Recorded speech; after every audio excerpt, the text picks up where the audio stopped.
Kutokuwa na mtaji mkubwa haikuzuii wewe kufanya biashara, ila tu inategemeana na biashara gani ambayo unataka kuifanya.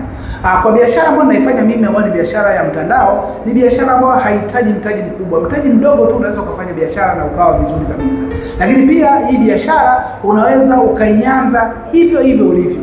Haijalishi una elimu kiasi gani, haijalishi uko vipi, una uwezo wa kuanza na elimu hiyo hiyo ulionayo, uwezo huo huo ulionao, kila kitu, kwa sababu hii biashara ni biashara ambayo naipenda mimi kwenye sehemu moja, kwamba una uwezo wa kuifanya wakati unazidi kuendelea. Yaani kwamba upo kwenye biashara ndio unajifunza, lakini unafanya. Yaani unajifunza huko unafanya. Tofauti na kazi zingine ni kwamba unatakiwa kwanza ukajifunze alafu ndio uje kufanya.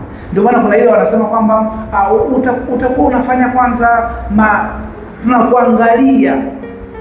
Kumbuka, wanapokuangalia wanatumia ujuzi wako, wanatumia akili yako, wanatumia nguvu yako, lakini wanakwambia bado upo katika yaani kwenye kukuangalia. Unaweza kukaa miezi 7 na kuangalia tu, haupati mshahara wote, unapewa nusu mshahara au unapewa nauli peke yake. Lakini katika hii biashara unafanya huku unajifunza. Kwa hiyo unafanya vitu vyote viwili kwa wakati mmoja na unapata uzoefu, matokeo yako yanakuja kuwa vizuri na unatoboa katika biashara.